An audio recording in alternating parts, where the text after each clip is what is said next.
નમસ્કાર મિત્રો, હું બિપિન વાસાણી ફરી વખત નિહાલ એજ્યુકેશનમાં આપ સૌ મિત્રોનું સ્વાગત કરું છું. મિત્રો, આજે આપણે ધોરણ 10 વિષય અંગ્રેજી જેમાં રીડ 2 ના સિમિલર વર્ડ જોવાના છે, જે MCQ આધારિત છે. તો ચાલો શરૂઆત કરીએ. આપણી પાસે પ્રથમ શબ્દ છે ક્લેમર, જેનો અર્થ થશે કોલાહલ, જેના 4 જુદા જુદા ઓપ્શન છે. એ પીસ, બી નોઇઝ, સી કામ અને ડી મેલોડી. હવે એનો અર્થ આપણે જોઈએ તો પીસ એટલે શાંતિ થશે, નોઇઝ એટલે અવાજ અથવા તો જેને આપણે ઘોંઘાટ કહીએ છીએ. કામ, કામ એટલે થશે શાંત. અને મેલોડી, મેલોડી એટલે થશે મધુર. તો મિત્રો, આપણો જે જવાબ છે, જેને આપણે બી પસંદ કરીએ છીએ, નોઇઝ, ક્લેમર માટે આપણે બી નોઇઝ પસંદ કરીએ છીએ. બીજો શબ્દ આપણા માટે છે ડેવર. ડેવરનું ગુજરાતી થશે ખાઈ જવું અથવા તો આગથી નાશ પામવું, આવો પણ અર્થ થાય છે. આપણે હાલ અત્યારે જે આપણી સ્ટોરી છે એ મુજબ ખાઈ જવું અર્થ લેવાનો છે, જેના જુદા જુદા 4 ઓપ્શન છે. એ ઈટ, બી લુક, સી સ્ટાર અને ડી ગલ્પ. જેમાં ઈટ એટલે ખાવું થાય છે, લુક એટલે જોવું થાય છે, સ્ટેર એટલે તાકી તાકીને જોવું,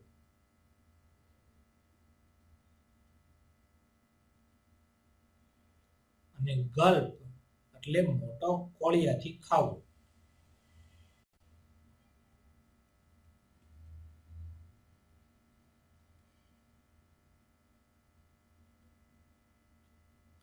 તો મિત્રો, અર્થની દ્રષ્ટિએ જોઈએ તો એ ઈટ એટલે ખાવું આપણો સાચો જવાબ થશે, અને ડી ગલ્પ એટલે મોટા કોળિયાથી થવું એ પણ આપણો સાચો જવાબ થશે. ઘણી વખત ઈટ અપ આપેલું હોય છે અને ગલ્પ ડાઉન આપેલું હોય છે, ત્યારે આપણે પસંદ કરીએ છીએ કોઈ સાચો વિકલ્પ. પરંતુ અહીં આપણે જો વધુ નજીક જઈએ તો ઈટ આપણો સાચો જવાબ છે, પણ આ ઓપ્શનમાં આપણે બંને સાચા જવાબ પસંદ કરીશું. આપણને અહીંયા વિકલ્પમાં જ આવી રીતે આપેલું છે. ત્રીજો શબ્દ આપણી પાસે આવે છે એસેમ્બલ. એસેમ્બલ એટલે થશે ભેગું કરવું.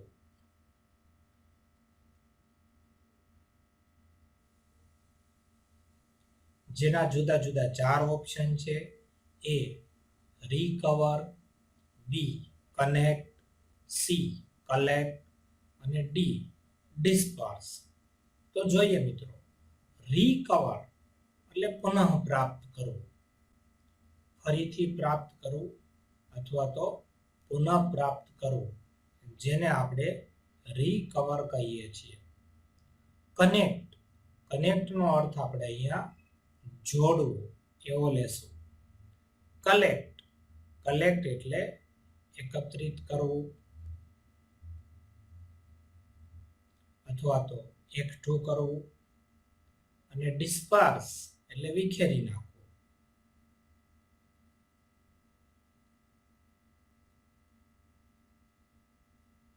તો એસેમ્બલ માટે આપણે અહીંયા સી કલેક્ટ આપણો સાચો જવાબ પસંદ કરીએ છીએ. એસેમ્બલ એટલે પણ ભેગું કરવું અને કલેક્ટ એટલે પણ એકત્રિત કરવું અથવા તો ભેગું કરવું. ચોથો શબ્દ આપણા માટે છે અસોલ્ટ. અસોલ્ટ એટલે હુમલો, જેના જુદા જુદા 4 ઓપ્શન છે. એ એસેમ્બલી, બી શૂટિંગ, સી અટેક અને ડી હેલ્પ. તો અહીંયા અસેમ્બલી એટલે સંમેલન અથવા તો સભા, જેને આપણે વિધાનસભા પણ કહીએ છીએ.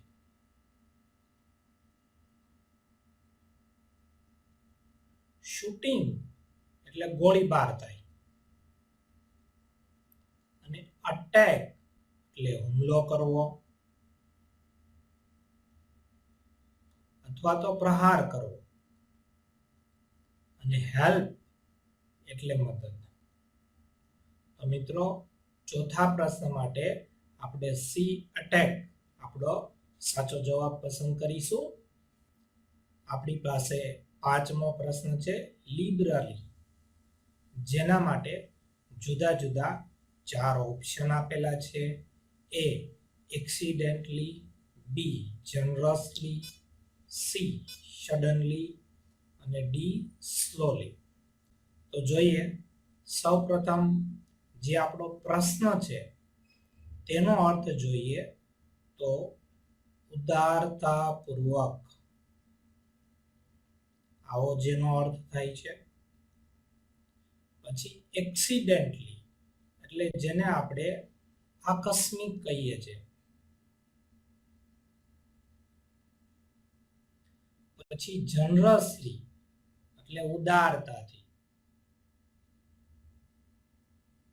સડનલી એટલે અચાનક, અને સ્લોલી એટલે ધીમે ધીમે.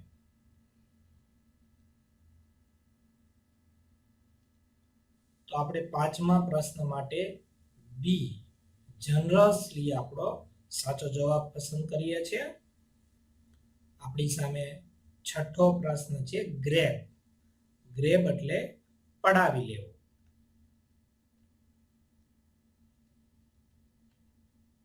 જેના જુદા જુદા આપણને 4 ઓપ્શન આપેલા છે. એ ડોનેટ, બી ઈટ, સી ગીવ અને ડી ટેક. તો સૌપ્રથમ આપણે જે ડોનેટ છે એટલે કે દાન કરવું, ઈટ એટલે ખાવું, ગીવ એટલે આપવું અને ટેક એટલે લેવું. તો અહીંયા જે છઠ્ઠો પ્રશ્ન છે તેના જવાબ માટે આપણે ડી પસંદ કરીશું. ડી ટેક એટલે કે લેવું. સાતમો પ્રશ્ન છે આપણી સામે કન્ક્લુઝન. કન્ક્લુઝન એટલે થશે ઉપસંહાર. જેના જુદા જુદા 4 ઓપ્શન આપેલા છે. એ એક્સક્લુઝન, બી ઇન્ક્લુઝન, સી બિગિનિંગ અને ડી એન્ડ. તો સૌપ્રથમ આપણે એ એક્સક્લુઝન નો અર્થ જોઈએ. તો એના માટે બાકાત અથવા તો નિષેધ, આવો અર્થ આપણે લઈ શકીએ. ત્યારબાદ છે બી ઇન્ક્લુઝન એટલે સમાવેશ, બિગિનિંગ એટલે શરૂ થવું અને એન્ડ એટલે અંત. તો સાતમા પ્રશ્ન માટે આપણે ડી જવાબ પસંદ કરીએ છીએ. ડી અંત. આઠમો શબ્દ આપણી સામે આવે છે રિપીટેડલી.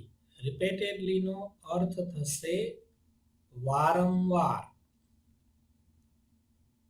જેના જુદા જુદા 4 ઓપ્શન આપેલા છે.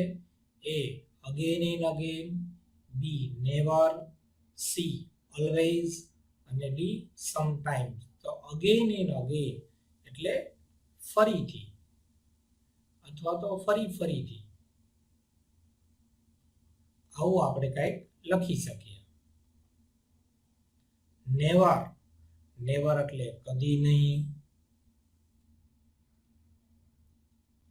ઓલવેઝ, ઓલવેઝ એટલે હંમેશા.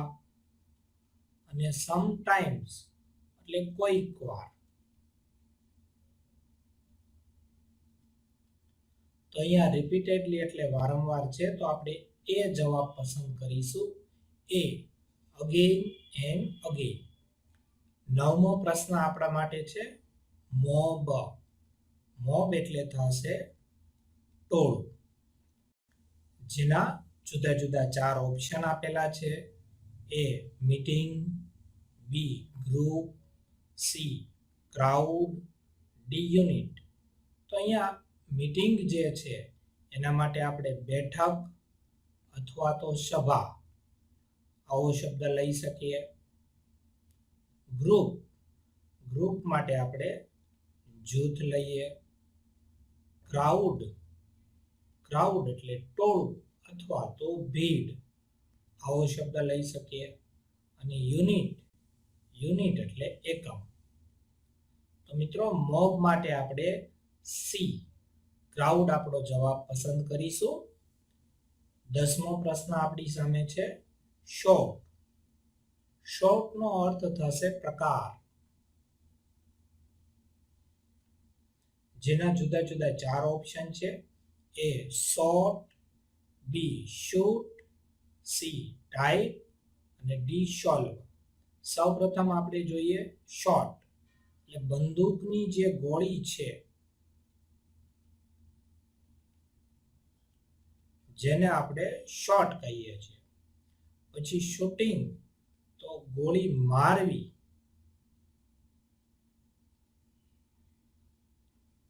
આવી રીતે લખવું હોય તો આપણે શૂટ કહીએ છીએ. અને ટાઈપ એટલે આપણે લખીશું પ્રકાર. અને સોલ્વ એટલે ઉકેલવું અથવા તો નિરાકરણ.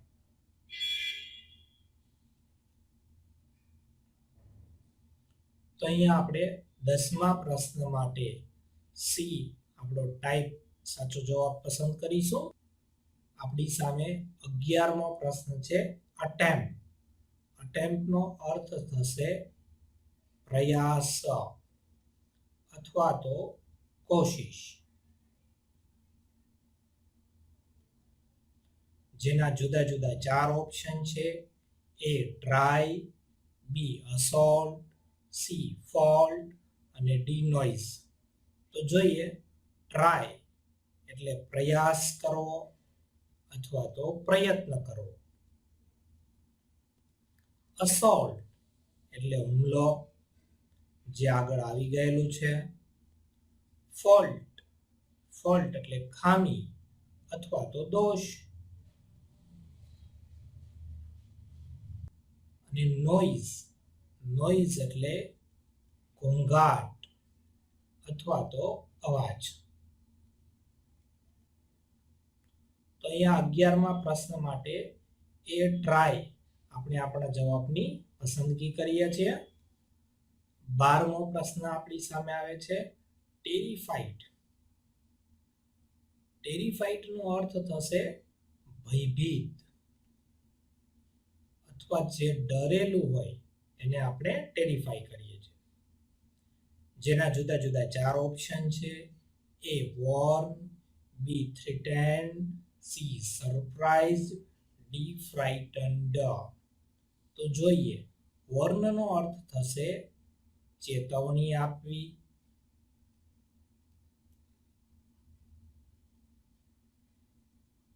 બી થ્રેટન્ડ એટલે ધમકી આપવી. સરપ્રાઇઝ એટલે આશ્ચર્ય થવું. અને ફ્રાઇટન એટલે ડરી ગયેલું. તો મિત્રો 12મા પ્રશ્ન માટે આપણે ડી ફ્રાઇટન જે છે તે આપણો જવાબ પસંદ કરીશું. આજનો છેલ્લો પ્રશ્ન આપણી સામે છે મિત્રો 13મો પ્રશ્ન પ્રોવાઈડ એટલે પૂરું પાડવું. જેના જુદા જુદા 4 ઓપ્શન છે. એ ટેક, બી ગીવ, સી સેલ અને ડી બાય. તો ટેક એટલે લેવું, ગીવ એટલે આપવું, સેલ એટલે વેચવું અને બાય એટલે ખરીદવું. તો અહીંયા 13મા પ્રશ્ન માટે આપણે પ્રોવાઈડ એટલે પૂરું પાડવું આવો અર્થ લીધેલો છે. તો એના માટે આપણે બી ગીવ એટલે કે આપવું આ અર્થ છે તે પસંદ કરીશું. એટલે આપણો સાચો જવાબ બી આવશે. મિત્રો જો આપ આ પ્રકારના વિડીયો વધુને વધુ મેળવવા ઈચ્છતા હો તો બાજુમાં જે બોક્સ છે તેની ઉપર ક્લિક કરો. આ જ પ્રકારના બધા વિડીયોનું પ્લેલિસ્ટ મેળવવા માટે બાજુમાં જે બોક્સ છે તેની ઉપર ક્લિક કરો. અને જો આપે અમારી ચેનલ સબસ્ક્રાઇબ ન કરી હોય તો આજે જ ચેનલ સબસ્ક્રાઇબ કરવા માટે ઉપર જે ગોળ આઇકન છે તેની ઉપર ક્લિક કરો. આભાર. જય હિન્દ, જય ભારત.